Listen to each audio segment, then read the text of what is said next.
जनमित्र पत्रकार न्यूज चॅनेलला सबस्क्राईब करा आणि ताज्या बातम्यांसाठी बेल आयकॉन दाबा।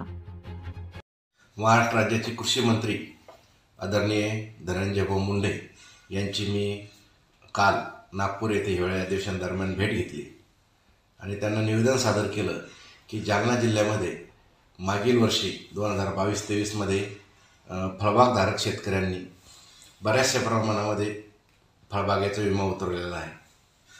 या वर्षभरामध्ये अवेळी पाऊस, गारपीट, धुक्याचं वातावरण, नैसर्गिक परिस्थिती निर्माण झाल्यामुळं बऱ्याच फळबागांचं नुकसान झालेलं आहे। त्यामुळे HDFC आर्गो कंपनीनं ट्रिगर फास्ट झाल्यामुळे विमा मंजूर केलेला आहे। तसं कृषी विभागाला त्यांनी पत्राद्वारे कळवलेलं आहे।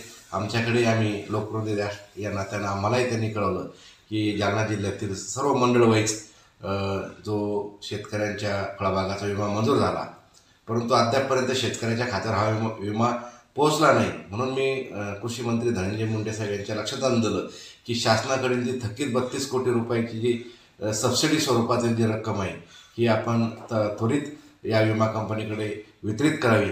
ती रक्कम आदरणीय धनंजय मुंडे साहेबांनी या आठवड्यामध्ये वितरित करण्याचे आश्वासन आम्हाला दिले व ती रक्कम वितरित झाल्यानंतर जालना जिल्ह्यातील फळबागधारक शेतकऱ्यांच्या खात्यावर विमा रक्कम लगेच वितरित केली जाणार आहे।